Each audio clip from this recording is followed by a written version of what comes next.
மேஷராசி அன்பர்களே, மேஷராசி அன்பர்களுக்கு ஒரு முக்கியமான ஒரு விஷயந்தான் இந்த வீடியோவில் நம்ம சொல்ல போகிறோம். ஒரு பாவப்பட்ட ஜென்மம்பாங்கள்ல, அந்த மாதிரி ஒரு ஜென்மம் இருக்குது அப்படின்னா அது மேஷராசி தான். எல்லாருக்கும் அன்பு கொடுத்துட்டு ரிட்டனாக ஆப்பை மட்டுமே வாங்கிட்டு போகிற ராசி. என்ன சார் இப்படி சொல்கிறீங்க? எல்லாமே செந்தமிழில் ஜோதிடம் சொல்லுவாங்க, நீங்கள் என்ன சார் இப்படி சொல்கிறீங்க? ப்ராக்டிக்கலை ஃபஸ்ட்டு பேசுங்க சார். இந்த மேஷராசிக்காரர்களுக்கு ஜோதிடத்தில் முதல் ராசியாக கருதப்படுது. இந்த ராசியோட அதிபதி செவ்வாய். இதனால் இந்த ராசிக்காரர்களுக்கு தைரியமும் வேகமும் ஆற்றலும் முடிவெடுக்கக்கூடிய திறனும் எதற்கும் அஞ்சாத மனப்பக்குவமும் போன்றவை எல்லாமே இயல்பாகவே இருக்கும். ஆனால் இந்த மேஷராசியில் பிறந்தவங்க வாழ்க்கையில் எத்தனை விஷயம் ஒன்று ரெண்டா, எத்தனை கஷ்டம் ஒன்று ரெண்டா, எத்தனை துரோகம் ஒன்று ரெண்டா, உங்களால் ஒரு லிஸ்ட்டு போடுறதுக்கு கூட யோசிக்கணும். அந்தளவுக்கு நீங்கள் கஷ்டத்தை அனுபவிச்ச ராசி. இந்த ராசிக்காரங்களாம் வாழ்க்கையில் ஏன்டா பிறந்தோன்னு நிறையா நாள் நீங்கள் கஷ்டப்பட்டு அழுது தான் கொஞ்சம் அதிகம். ஸோ இந்த ராசியில் பிறந்தவங்களோட வாழ்க்கையில் எத்தனை தடைகள் வந்தாலும் மீண்டும் எழுந்து நிற்கக்கூடிய தன்மை கொண்டவங்க.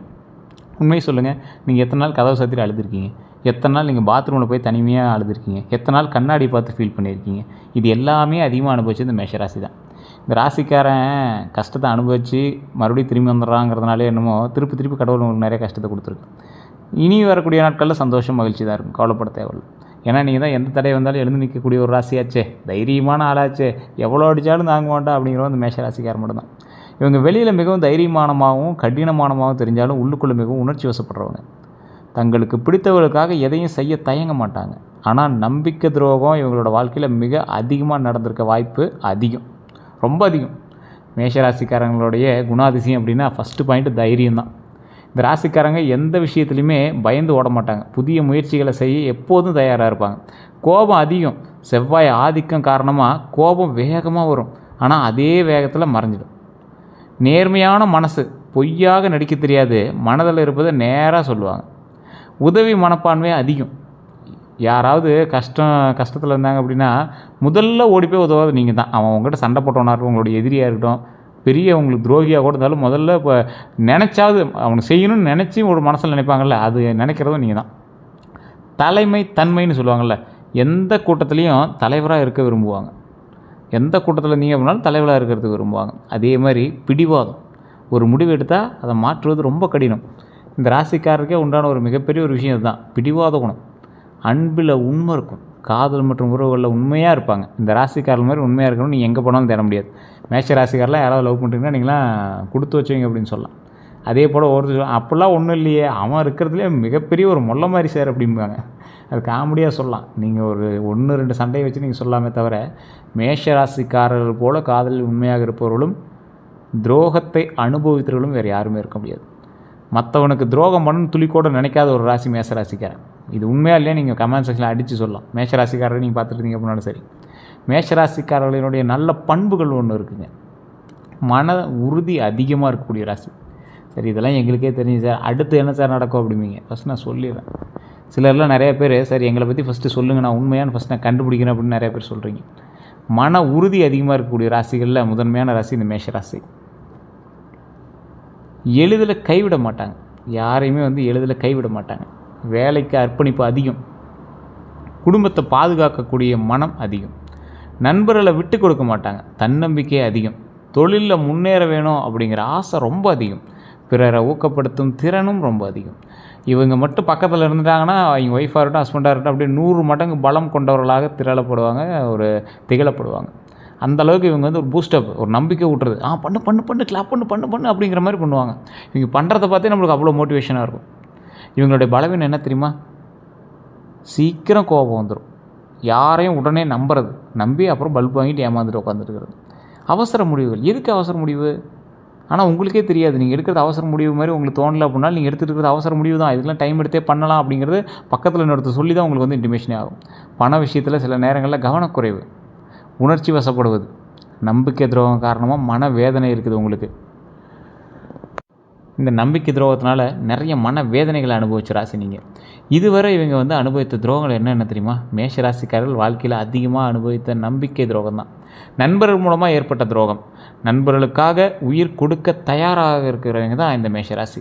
ஆனால் இதே நண்பர்கள் இவங்களோட மனதை உடைச்சிருவாங்க, டக்குன்னு உடைச்சிருவாங்க. ஒரு வார்த்தையில் ஹெல்ப் பண்ணிடுவாங்க. திரும்பி நண்பர்களாக நிற்பாங்க, இவங்களும் ஹெல்ப் பண்ணுவாங்க. இதுதான் அதில் பெரிய ஹைலைட்டு. காதல் துரோகம். உண்மையாக காதலித்தவர்கள் பல நேரங்களில் ஏமாற்றத்தை சந்திச்சிருக்கலாம். குடும்பத்தில் புரியாமை, தான் செய்த உதவிக்கு மதிப்பு கிடைக்கல அப்படிங்கிற உணர்வு இருக்கும். அதே போல் பண துரோகம். என்ன சார் இது பண துரோகம்? துரோகங்கிறது எப்படி? என்ன பண துரோகம்? கடன் கொடுத்த பணம் திரும்ப வராமல் போனால் அனுபவம் இருக்கும். இது உங்களுக்கு நிறைய அனுபவம் இருக்கும். கொடுத்த பணம் திரும்ப, பெரிய அமௌண்ட் சின்ன அமௌண்ட்லாம் இல்லை, அமௌண்ட் பணம். அதனால் உங்களோட நட்பு முறிஞ்சிருக்கும், உறவுகளில் சண்டை வந்திருக்கும். இது நிறைய மேஷராசிக்கு மட்டுமே நடக்கக்கூடிய ஒரு முக்கியமான ஒரு விஷயம். தொழிலில் துரோகம். தொழிலில் என்ன சார் துரோகம்? நீங்கள் கூட்டாளியாக நினைத்தவர்கள், கூட்டாளியாக இருந்தவர்கள் அல்லது கூட்டாளிகள் அல்லது நெருங்கியவர்களால் ஏமாற்றப்பட்டிருக்க வாய்ப்பு ரொம்ப அதிகமாக இருக்குது. ரொம்ப எச்சரிக்கையாக இருக்கணும் நீங்களாம் அந்த மாதிரி விஷயத்தில். தற்போது நடந்து கொண்டு இருக்கும் பிரச்சனைகள், பண நெருக்கடி. ஃபஸ்ட்டு பாயிண்ட்டு, பணத்தில் ரொம்ப டைட்டாக இருக்கும். அவங்களாம் பண விஷயத்தில் ரொம்ப ரொம்ப ரொம்ப ரொம்ப டைட்டு. வருமானம் வந்தாலும் சேமிக்க முடியாத நிலை இருக்கக்கூடிய தருணம் உங்களுக்கு. இப்போ கொஞ்சம் எச்சரிக்கையாக தான் இருக்கணும். மன அழுத்தம், கொஞ்சம் மன அழுத்தமான டைம் தான் உங்களுக்கு. அதிக யோசனை காரணமாக தூக்கமின்மை ஏற்படலாம். ஸோ அந்த மாதிரி விஷயத்தில் ரொம்ப எச்சரிக்கையாக இருங்க.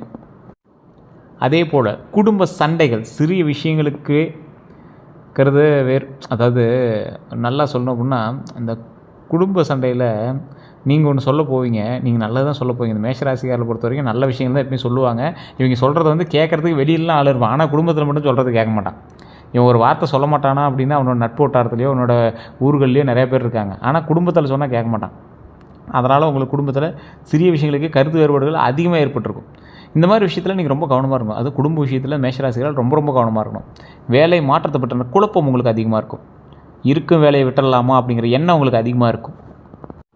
அந்த வேலையை விட்டால் என்ன பண்ணுறது அப்படிங்கிற ஒரு பயமும் உங்களுக்கு இருக்கும். ஆனால் மேஷராசிக்காரோட வாழ்க்கையில் பார்த்திங்க அப்படின்னா, ஃபஸ்ட்டு தொழில் ஆரம்பிக்கலாம் அப்படின்னோ இல்லை வேறு ஒரு தொழிலுக்கு போகலான்னு அப்படின்னு நீங்கள் எடுத்த ஸ்டெப் எதுவுமே படிச்சிருக்காது. ரெண்டாவதாக நீங்கள் எடுத்த ஸ்டெப்பு தான் அப்படியே உங்களை வந்து நிலைப்பாடாக கொண்டு வந்திருக்கும். அதுவரை பண்ணலாம் அப்படிங்கிற ஸ்டெப்பு தான் உங்களை இன்னும் காப்பாற்றிட்டு இருக்கும் அப்படின்னே சொல்லலாம். அதே போல் உடல் சோர்வு கொஞ்சம் அதிகங்க உங்களுக்கு. தலைவலி, உடல் வெப்பம், உங்களுக்கு ஆட்டோமேட்டிக்காக உடம்பு வந்து ஹீட் அடிக்கடி ஆகும். ரத்த அழுத்தம், பிபி, இந்த மாதிரி பிரச்சனைகள் உங்களுக்கு அதிகமாக இருக்கிறதுன வாய்ப்புகள் கொஞ்சம் அதிகம். கடன் பிரச்சனை, பழைய கடன்கள் மன அழுத்தத்தை ஏற்படுத்தியிருக்கலாம். ஸோ அந்த கடன் பிரச்சனைலாம் கொஞ்சம் கொஞ்சமாக அப்படியே சரி பண்ணிட்டே வாங்க. கடன் பிரச்சனை எல்லாத்தையும் கொஞ்சம் சரி பண்ணால் மன அழுத்தத்துலேருந்து வெளியே வரலாம். ஸோ இந்த விஷயத்தில் ரொம்ப கவனமாக இருக்கணும் அப்படிங்கிறத மைண்டில் ஞாபகம் வச்சுக்கோங்க. இந்த பிரச்சனைகள்லாம் எப்படி சரியாகுங்க? அவசர முடிவுகளை தவிர்க்கணும். ரொம்ப எச்சரிக்கையாக இருக்கணும் அந்த விஷயத்தில். செலவுகளை கட்டுப்படுத்தணும். யாரையும் உடனே நம்பக்கூடாது. நல்லா யோசிச்சு பாருங்கள். நீங்கள் இத்தனை நாள் ஆன பிரச்சனைக்கு முக்கியமான காரணம் நீங்கள் மற்றவங்க நம்பினது தான். அதே போல் கோபத்தை குறைக்கணுங்க. மனசில் நல்ல ஞாபகம், உங்கள் கோபம் தான் உங்களுடைய எதிரியை மேஷராசிக்காருக்கு. ஆன்மீகத்தில் ஈடுபாடு கண்டிப்பாக வேணும். தினமும் காலையில் சூரிய வழிபாடு வேணும். இந்த சூரிய வழிபாடு உங்களுடைய வாழ்க்கையில் மிகப்பெரிய முன்னேற்றத்தை கொடுக்கும். செவ்வாய்க்கிழமைகளில் விரதங்கள் இருக்கலாம், அது ரொம்ப நன்மையை தரும்.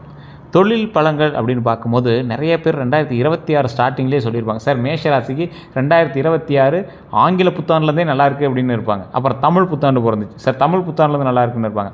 ஆனால் உண்மையை சொல்ல போனால் 2026ஆம் ஆண்டு மேஷராசிக்காரர்களுக்கு தொழிலில் மிகப்பெரிய மாற்றங்கள் கொண்டு வரக்கூடிய ஒரு வருடம். இதில் 6 மாதம் கழிஞ்சிச்சு. வேலை செய்கிறவங்களுக்கு பதவி உயர்வு கிடைக்கிறதுக்கான வாய்ப்புகள் இனி வரக்கூடிய காலகட்டங்களில் இருக்குது. இல்லை போன 6 மாதத்துலேயே கிடச்சிருக்கு அப்படின்னா பெஸ்ட்டு பாயிண்ட் தான். புதிய பொறுப்புகள் வரதுக்கான வாய்ப்புகள் இருக்குது. பெரிய பொறுப்பு அப்படின்னாலும் சின்ன பொறுப்பு அப்படின்னாலும் புதிய பொறுப்புகள் வரதுக்கான வாய்ப்புகள் உண்டு. வெளிநாட்டு வாய்ப்புகள் அதிகமாகவே கிடைக்கிறதுக்கான வாய்ப்புகள் ரொம்ப அதிகம். அதே போல் வேலை மாற்றம் நல்ல பலன் தரும். மேலதிகாரிகளினுடைய பாராட்டுகள் உங்களுக்கு கிடைக்கிறதுக்கான வாய்ப்புகள் ரொம்பவே அதிகம். ஸோ இதுதான் வேலை செய்கிறவங்களுக்கு. சரி சார், தொழில் செய்பவர்களுக்கு எப்படி இருக்குது? புதிய வியாபாரம் தொடங்கிறதுக்கான வாய்ப்புகள் உண்டாகுதுங்க. பழைய நஷ்டம் குறையும். வாடிக்கையாளர்கள் அதிகரிப்பாங்க. உங்களோட வாடிக்கையாளர்கள் ரொம்ப அதிகரிப்பாங்க. கூட்டாளிகளை தேர்வு செய்வதில் ரொம்ப கவனமாக இருங்க. உங்களோட நட்பு வட்டாரங்கள் தான் உங்களுக்கு மிகப்பெரிய மிகப்பெரிய பேக் போன்னு சொல்லலாம், மிகப்பெரிய பிளாக் ஹோல் அப்படின்னு சொல்லலாம். ஸோ அந்த விஷயத்தில் ரொம்ப எச்சரிக்கையாக இருந்துக்கோங்க. ஆன்லைன் தொழிலில் லாபம் அதிகரிக்கும். ஆனால் ஆன்லைன் சூதாட்டம், இந்த மாதிரி ஆன்லைனில் பணம் கட்டுறது அதெல்லாம் மாட்டிக்கிங்க. ஆன்லைன் தொழிலுங்கிறது நிறைய இருக்குது. டிஜிட்டல் மீடியா தொழில்கள் இருக்குது, இல்லை சேவை மையம் இருக்குது. இந்த மாதிரி ஆன்லைன் சம்மந்தப்பட்ட ஒர்க்கில் உங்களுக்கு வந்து லாபம் அதிகமாக வரும். இதை தப்பாக புரிஞ்சுட்டு நீங்கள் போய் திடீர்னு ஆன்லைன் லாட்டரியில் காசு போட்ட சார், ஆன்லைன் ரம்மியில் காசு போட்ட சார் மாட்டிட்டிங்கன்னா அதுக்கு பொறுப்பு கிடையாது. லக்கில் உங்களுக்கு நம்பிக்கை கிடையாது, லக்கில் உங்களுக்கு லாபம் கிடையாது. உழைப்பில் உங்களுக்கு லாபம் உண்டு. அது ஆன்லைன் சார்ந்த தொழிலாக இருந்தாலும் உங்களுக்கு நல்ல லாபம் உண்டு. அதே போல் எந்த துறைகள் உங்களுக்கு நல்லதுங்கிறதையும் நான் தெளிவாக சொல்லிடுறேன். அப்புறம் இல்லை பண்ண சொன்னாங்க சார், அது பண்ண சொன்னாங்க சார் மாட்டிக்கிங்க. கட்டுமான தொழில்கள் உங்களுக்கு பரவாயில்ல இருக்கும். கன்ஸ்ட்ரக்ஷன் ஒர்க்ஸ் சம்மந்தப்பட்ட விஷயங்கள், நிலம் வளம் சம்மந்தப்பட்ட விஷயங்கள் உங்களுக்கு செட் ஆகும். இரும்பு தொழில் உங்களுக்கு கண்டிப்பாக செட் ஆகும். இயந்திர வேலை, மிஷினரி ஒர்க்ஸ் உங்களுக்கு கண்டிப்பாக செட் ஆகும்.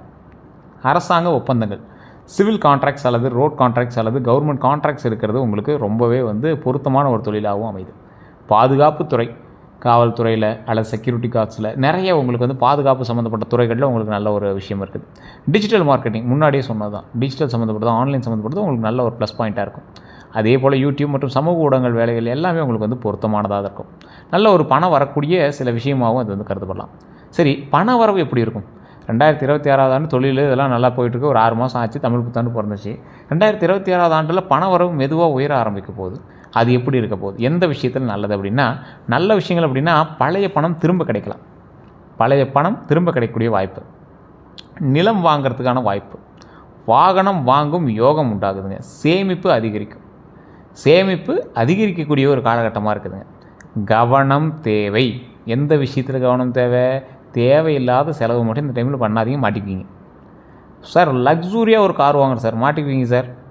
பொறுமையாக தான் வாங்கணும். வாங்குங்க, வாங்க வேண்டாங்களே, இந்த டைம் வேண்டாம், பொறுமையாக வாங்க. உங்களுக்கு வாங்குறதுக்கான யோகம் உண்டு, கண்டிப்பாக நம்ம வாங்குவோம். லக்ஸுரியான கார் கண்டிப்பாக நம்ம வாங்குவோம். ஸோ அதுக்கான டைம் வரும்போது நம்ம வாங்கிக்கலாம். நண்பர்களுக்கு பெரிய தொகை கடன் கொடுக்க வேண்டாம். நண்பர்களுக்கு பெரிய தொகையை கடனாக கொடுக்க வேண்டாம். ஆன்லைன் மோசடிகளில் ரொம்ப கவனமாக இருக்கணும். முன்னாடி நான் சொன்னேன்ல சார், சூதாட்டம் அது இது நம்பிடாதீங்க சார். ஆன்லைனில் உங்களுக்கு வருமானம் உண்டு அப்படின்னா உழைக்கிறதுல வருமானம் உண்டு. ஆன்லைன் மோசடிகளில் நீங்கள் ரொம்ப கவனமாக இருக்கணுங்கிறது உங்களுக்கு ஜாதகத்தில் எழுதப்பட்ட ஒரு உண்மை. மேஷராசிக்காரன் கண்டிப்பாக ஆன்லைனில் 10 ரூபாயாவது நீங்கள் மிஸ் பண்ணுவீங்க. இது உங்களுடைய தலை விதி அப்படின்னு தான் சொல்லணும். ஆன்லைன் சம்மந்தப்பட்ட விஷயத்தில் உங்களுக்கு மோசடி கண்டிப்பாக நீங்கள் சந்திச்சே ஆகணும். ஒரு 1000 ரூபா, 100 ரூபா, 500 ரூபா ஏதாவது ஒரு விஷயத்தில் உங்களை ஒருத்தனாவது ஏமாற்றியே தீர்வான். இது மேஷராசிக்கு உண்டானது. அப்படி ஏதாவது நடந்துச்சுன்னா மறக்காம கமெண்ட் செய்து பதிவிடுங்க, இது உண்மையாக இல்லையான்னு. அதே போல் திருமண வாழ்க்கை அப்படின்னா, திருமணம் ஆகாதவர்களுக்கு 2026 நல்ல திருமண யோகம் இருக்குங்க. காதல் திருமணம் நடக்கிறதுக்கான வாய்ப்புகளும் உண்டுங்க. அதே போல் இந்த ராசிக்காரர்களுக்கு நிறைய நான் சொல்லணும் அப்படின்னா, ஒரு முக்கியமான ஒரு ஹைலைட்டான ஒரு விஷயம் என்ன அப்படின்னா, இந்த ராசிக்காரர்கள் போல் கஷ்டப்பட்டவனும் கிடையாது, இந்த ராசிக்காரர்கள் போல் இதுவரை திருமணத்தில் பிரச்சனைகளை சந்தித்தவனும் கிடையாது. காதல் திருமணம், நல்ல காதல் திருமணம் நடக்கிறதுக்கான வாய்ப்புகள் உண்டு. ஆனால் காதலில் பிரச்சனை ஆகி தான் நீங்கள் திருமணம் பண்ணுவீங்க. குடும்ப சம்பந்தம் கிடைக்கலாம். குடும்ப சம்பந்தமான சில விஷயங்களில் உங்களுக்கு திருமண வாய்ப்புகள் குடும்ப சொந்தங்களில் உங்களுக்கு கிடைக்கலாம். வெளிநாட்டு தொடர்பு மூலம் திருமணம் ஏற்படலாம். நாடு விட்டு நாடு, மாநிலம் விட்டு மாநிலம், திடீர்னு பக்கத்து தெருவில் குடும்பத்தின் மூலமாக ஒருத்தர் வருவான். இது ரெண்டும் உங்களுக்கு ஒன்றே கெட்டச்சா ரொம்ப பக்கமாக இருக்கும், இல்லைன்னா ரொம்ப தூரமாக இருக்கும். அந்த மாதிரி தான் உங்களுக்கு திருமண வாய்ப்புகள் அமையும் இந்த காலகட்டத்தில். அதே மாதிரி திருமணம் ஆனவர்களுக்கு கணவன் மனைவி உறவு மேம்படும். கணவன் மனைவி உறவு மேம்படும். பழைய சண்டைகள் குறையக்கூடிய ஒரு காலகட்டம். குடும்பத்தில் மகிழ்ச்சி அதிகரிக்கும். குழந்தை பாக்கியம் கிடைக்கலாம். இந்த காலகட்டம் உங்களுக்கு வாய்ப்புண்டு. மேல்மலையனூர் அங்காள பரமேஸ்வரி கோயிலுக்கு போயிட்டு வாங்க. அதே போல் திருவண்ணாமலை போயிட்டு மேல்மலையனூர் அங்காள பரமேஸ்வரி கோயிலுக்கு போயிட்டு வாங்க. அதே போல் பழனியில் திரு ஆவினங்குடி கீழே இருக்கக்கூடிய கோயிலில் கும்பிட்டு மேலே இருக்கிற பழனியில் வாழை தண்டாயுதம் பண்ணி வணங்கிட்டு வாங்க. இதுதான் உங்களுக்கு முக்கியமான ஒரு விஷயம். திருமணம் ஆறவர்கள் குழந்தை பாக்கியம் வேணும் அப்படிங்கிறவங்க கவனமாக இருக்க வேண்டிய விஷயம், கோபத்தில் பேசக்கூடாது. மனைவி கிட்ட ரொம்ப எச்சரிக்கையாக இருக்கணும். மேஷராசியை பொறுத்த வரைக்கும் மனைவி தான் உங்களுக்கு மேலே தூக்கி விட்டுருவாங்க. ஸோ அதனால் கோபத்தில் பேசக்கூடாது. குடும்பத்தில் சண்டை சச்சரவுகளில் வார்த்தைகள் விடக்கூடாது. 3வது நபர் தலையிட்டு தவிர்க்கணும். உங்களுக்கு நடுவில் பஞ்சாயத்து பண்ணுறது யாரையும் விடக்கூடாது. அது யாராக இருந்தாலும் சரி, நீங்கள் அந்த இடத்துல ரொம்ப ஜாக்கிரதையாக இருந்துக்கணும். சந்தேக மனப்பான்மை வேண்டாம். கொஞ்சம் அதில் மட்டும் கொஞ்சம் கவனமாக இருந்துக்கோங்க. குழந்தைகளை பற்றிய பலன்கள் அப்படின்னு பார்க்கும்போது, குழந்தைகளால் பெருமை கிடைக்கக்கூடிய காலகட்டமாக இந்த காலகட்டம் இருக்குது. படிப்பில் முன்னேற்றம் இருக்கும். வெளிநாட்டு செல்லக்கூடிய வாய்ப்புகள் குழந்தைகளுக்கு இருக்கலாம். குழந்தை இல்லாதவர்களுக்கு நல்ல செய்தி கிடைக்கிறதுக்கான வாய்ப்பு உண்டு. குழந்தை வரம் கிடைக்கிறதுக்கான வாய்ப்புகள் ரொம்ப அதிகமாகவே உண்டு. உடல்நலம் எப்படி இருக்கும் அப்படின்னா, கவனிக்க வேண்டியவை முன்னாடியே நான் சொன்னது தான். ரத்த அழுத்தத்தில் கவனமாக இருங்க. தலைவலி விஷயத்தில் கவனமாக இருங்க. கண்ணெரிச்சல் இந்த காலகட்டத்தில் உங்களுக்கு கண்டிப்பாக வரும். சரி, வெயில் காலத்தில் எல்லாத்துக்குமே வருமே அப்படின்னா அப்படி கிடையாது. இந்த காலத்தில் மேஷராசியாளர்கள் கொஞ்சம் அதிகமாகவே இருக்கும். உடல் வெப்பமடைதல், இது முன்னாடி சொல்லலாம். உடல் சூடு, லிவர் சம்மந்தப்பட்ட விஷயங்களை இதோட கண்காணித்து பார்த்துக்கணும். அதே போல் சிறுநீர் சம்மந்தப்பட்ட விஷயங்கள், அதாவது யூரினரி பிளேடர், இந்த மாதிரி விஷயத்தில் கொஞ்சம் கவனமாக பார்த்துக்கணும். வயிறு சம்மந்தமான பிரச்சனைகள் இருக்கிறதான வாய்ப்பு இருக்குது. அதான் நான் காமனாக சொல்லிடுறாங்க வயிறு பிரச்சனை அப்படிங்கிறது. முக்கியமாக நீங்கள் அந்த மாதிரி விஷயத்தில் கொஞ்சம் கவனமாக தண்ணி நல்லா குடிங்க. செய்ய வேண்டியது அப்படின்னா பாருங்கள், அதிலே லிஸ்ட்டே நம்ம எழுதியாச்சு. அதிக தண்ணி குடிக்கணும் அப்படிங்கிறத ஜாதக ரீதியாகவே எழுதியிருக்கு. கார உணவை குறைச்சிக்கிறதுக்கான வாய்ப்புகள் ரொம்ப அதிகம். அதனால் இந்த டைம் வந்து கார உணவு தொடாதீங்க. அல்சருக்கான வாய்ப்புகள் உண்டு. வயிறு சம்மந்தப்பட்ட பிரச்சனை வராமல் இருக்கணும் அப்படின்னா அதெல்லாம் பண்ணிக்கோங்க. உடற்பயிற்சி கண்டிப்பாக தேவை. வாக்கிங் ஸ்டெப்பு உங்களுக்கு டெய்லி வாட்ச் கூட கட்டிக்காங்க. எத்தனை ஸ்டெப்பு நடந்தே ஆகணும். மினிமம் ஒரு 5000 ஸ்டெப்பாவது நடக்கணுங்கிறத மைண்டில் வச்சுக்காங்க. அதிக கோபத்தை கண்டிப்பாக தவிர்த்துக்கணும். காதல் வாழ்க்கை எப்படி இருக்கும் அப்படின்னா, மேஷராசிக்காரர்களுக்கு காதல் உண்மையாக இருப்பாங்க. 2024 பழைய காதல்லாம் மீண்டு வரக்கூடிய வாய்ப்புகள்லாம் உங்களுக்கு இருந்திருக்கும். பிரிந்தவர்கள் எல்லாமே மீண்டும் சேரலாம். புதிய காதல் உருவாகலாம். திருமணமாக மாறும் காதல் அப்படிங்கிறது தான் இது. அதாவது காதல் உங்களுக்கு திருமணமாக மாறும். எச்சரிக்கையாக இருக்க வேண்டியது உடனடி முடிவுகள் வேண்டாம். யாரையும் முழுமையாக நம்பக்கூடிய ஒரு விஷயத்தை கொஞ்சம் யோசித்து பண்ணுவது ரொம்ப நல்லதுங்க. குடும்ப வாழ்க்கை அப்படிங்கிறது வீட்டில் சுப நிகழ்ச்சிகள் நடக்கிறதுக்கான வாய்ப்புகள் அதிகம். சொத்து விஷயங்களில் நல்ல முடிவு கிடைக்கும். பிரிந்த உறவுகள் மீண்டும் சேரத்துக்கான வாய்ப்புகள் உண்டு. தாய் வழி உறவினர்களால் உதவி கிடைக்குங்க. வெளிநாட்டு யோகமும் உண்டு. வேலை காரணமாக வெளிநாட்டு செல்கிறதுக்கான வாய்ப்புகள் இந்த டைம் கிடைக்கும். விசா தடையை வந்து நீங்களாம். வெளிநாட்டு தொடர்புகள் மூலமாக வருமானம் உங்களுக்கு அதிகரிக்கக்கூடிய ஒரு காலகட்டம் இந்த காலகட்டம்ங்க. சரி இது எல்லாம் ஓகே. அடுத்த 12 நாட்கள் எப்படி இருக்கும்? ஃபஸ்ட்டு நாள் மனக்குழப்பம் இருக்கும். ஆனால் மாலை நேரத்தில் நல்ல செய்தி வரும். அடுத்த நாள் பண வரவு இருக்கும். நண்பர்களால் உதவி கிடைக்கும். குடும்பத்தில் சின்ன சண்டைகள் வரலாம். பொறுமை தேவை. அடுத்த 4 நாள்லாம் வந்து பார்த்திங்கன்னா வேலை தொடர்பான நல்ல வாய்ப்புகள் வரும். பழைய நண்பரை வந்து சந்திக்கக்கூடிய வாய்ப்புகள் வரும். உடல் நலத்தில் கவனம் தேவை. தெய்வ அனுகிரகம் அதிகமாகவே இருக்கும். கடன் பிரச்சனையில் கொஞ்சம் முன்னேற்றம் கிடைக்கும். அடுத்த 4 நாள்னு பார்த்திங்கன்னா அதாவது 9, 10, 11, 12 நாளில் புதிய முயற்சி வெற்றி பெறுங்க. புதிய முயற்சி ட்ரை பண்ணுங்கள். குடும்ப மகிழ்ச்சி அதிகரிக்கும். திடீர் பணம் வந்து ஏற்படுறதுக்கான வாய்ப்புகள் உண்டு. நல்ல மாற்றங்கள் ஆரம்பிப்பாங்க. அதனால் நீங்கள் அந்த விஷயத்தில் கொஞ்சம் கவனமாகவே இருங்க. 12 நாட்கள் உங்களுக்கு வாழ்க்கையில் ஒரு மிகப்பெரிய திருப்பு முனையாக கூட அமையலாம். கொஞ்சம் பார்த்தே பண்ணுங்கள். தமிழ் புத்தாண்டுலேருந்து நிறையா பேர் 2026 எப்படி இருக்குன்னு கேட்டவங்களுக்கு எல்லாத்துக்குமே இந்த காலகட்டம் நல்ல ஒரு அற்புதமான காலகட்டம் தான். ஒன்றும் உங்களை வந்து திருப்புற மாதிரி ஒரு புதிய திருப்பு முனையை வந்து கொடுக்கக்கூடிய ஒரு காலகட்டம் தான். உங்களை வந்து டவுன் ஆக்காது, மேலே அப்பில் தான் கொண்டு வரும். முக்கியமான பலன் தொழிலில் உயர்வு உண்டு. பணவரவு அதிகரிக்கும். குடும்ப அமைதி உண்டு. திருமண யோகம் உண்டு. குழந்தை பாக்கியம் உண்டு. வெளிநாட்டு வாய்ப்பு உண்டு. எல்லாமே பாசிட்டிவான விஷயங்கள் தான் இருக்குது. சவாலான விஷயம் எது தெரியுமா? மன அழுத்தம். உங்களுக்கு பணத்தை கொடுத்துட்டு கொஞ்சம் மைண்டு விஷயத்தை கொஞ்சம் டிஸ்டர்ப் பண்ணுறான். அந்த டிஸ்டர்ப் பண்ணுறது மட்டும் இன்னும் சரியாயிடும். அதுக்குமே நான் சில விஷயங்கள் சொல்கிறேன். அதெல்லாம் நீங்கள் பண்ணிங்க அப்படின்னா சரியாயிடும். அதை நோட் பண்ணிக்கோங்க. உடல் நலத்தில் கவலை இருக்கும். அதை மட்டும் கொஞ்சம் சரி பண்ணிட்டீங்க அப்படின்னா நல்லது. நண்பர்கள் மூலமாக ஏமாற்றம் வரும். நண்பர்கள்ட்ட கொஞ்சம் இறுதி வரை கொஞ்சம் பார்த்துருந்தீங்க அப்படின்னா பரவாயில்ல. இறுதியில் வெற்றி உங்களுக்கு தான் கண்டிப்பாக உண்டு. தெய்வத்தை வணங்குறது ரொம்ப நல்லது. முருகபெருமானை வணங்குறது உங்களுக்கு ரொம்ப நல்லது. செவ்வாய் தோஷத்தை குறைக்க உதவும். அதே போல் ஆஞ்சநேயர் வழிபாடு மன தைரியம் மற்றும் எதிரி தொல்லையிலேருந்து நீங்கிறதுக்கு உதவும். துர்க்கையம்மன் வழிபாடு குடும்ப பிரச்சனையை குறைக்கும். சிவபெருமான் வந்து மன அமைதி கிடைக்கிறதுக்கு ரொம்ப உதவுவார். நீங்கள் எந்த கோயிலுக்கு போய் என்ன பண்ணணும் அப்படிங்கிறது நான் சொல்லிடுறேன். செவ்வாய்க்கிழமை விரதம் இருங்க. செவ்வாய் கிரகத்துக்கு பாதிப்பு குறையும். செவ்வாய் கிரகத்தினுடைய பாதிப்பு உங்களுக்கு குறையறதுக்கான வாய்ப்புகள் ரொம்ப அதிகம். செவ்வாய்க்கிழமை விரதம் இருக்கும்போது சிவன் கோயிலில் விளக்கேற்றுவது குடும்ப அமைதி அதிகரிக்கும். முருகப்பெருமானுக்கு சிவப்பு மலர் கொண்டு அர்ச்சனை செய்தால் வெற்றி கிடைக்கும் அப்படிங்கிறது மைண்டில் ஞாபகம் வச்சுக்கோங்க. ஏழைகளுக்கு உணவளிங்க. பணத்தடை நீங்கும். ஏழைகளுக்கு உணவளித்தா பணத்தடை நீங்கும். நவகிரக வழிபாடு வந்து கிரக தோஷங்களை குறைக்கும். சிவப்பு நிற துணி தானம் பண்ணுங்கள். செவ்வாயோட பலன் அதிகரிக்கும். எந்த விஷயத்தில் எச்சரிக்கையாக இருக்கணும் அப்படின்னா, யாரையும் உடனே நம்ப வேண்டாம். கோபத்தில் முடிவெடுக்க வேண்டாம். பண விஷயத்தில் கவனமாக இருங்க. உடல் நலத்தில் அலட்சியம் செய்யாதீங்க. உறவுகளை மதிக்கணும். அதை மட்டும் மைண்ட் ஞாபகம் வச்சுக்கோங்க. தொழிலில் கூட்டாளிகளை கவனமாக தேர்வு செய்யணும். அதை மட்டும் மைண்ட் ஞாபகம் வச்சுக்கோங்க.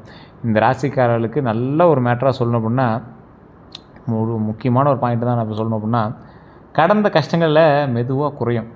அதனால் அதை மைண்டில் போட்டு குழப்பிக்காதீங்க. வாழ்க்கையில் புதிய தொடக்கம் உருவாக போகுது. அதை ஃபஸ்ட்டு அதுக்கு என்ன பண்ணுமோ அதை பண்ணுங்கள்.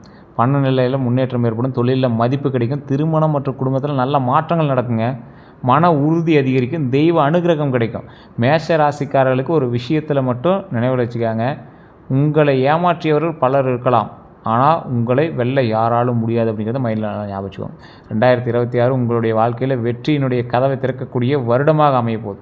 அமைதி, பொறுமை, நம்பிக்கை இந்த மூன்றையுமே பிடித்து வைத்திருந்தால் வாழ்க்கையில் உயர்வு அப்படிங்கிறது உங்களை நோக்கி கண்டிப்பாக இருக்கும்.